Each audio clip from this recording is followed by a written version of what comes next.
ప్రయత్నించారు. 30 seconds, last 30 seconds తర్వాత kabaddi match లోకి మూవ్ అయిపోతాం. ఇప్పటికి score 4-1. Team red 4, kabaddi in-charges please get ready. 1. Kabaddi in-charges please get ready. Raj Thakur గారు కంప్లీట్ బాడీతో డిఫెండ్ చేశారు. అద్భుతమైన డిఫెండ్ చేశారు రాజ్ ఠాకూర్ గారు. జిఎంఆర్ మధుసూదన్ రెడ్డి గారు కూడా గోల్ చేసే ప్రయత్నం చేశారు, బట్ కొంచెం విఫలమైంది.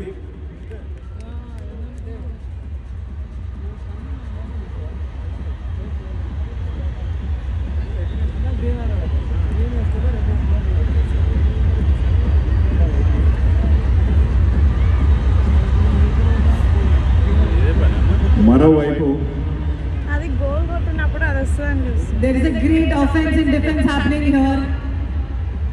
All right, ball మరొకసారి honourable chief minister Revanth Reddy గారికి వచ్చింది. మంచి లెంతీ కిక్ చేశారు.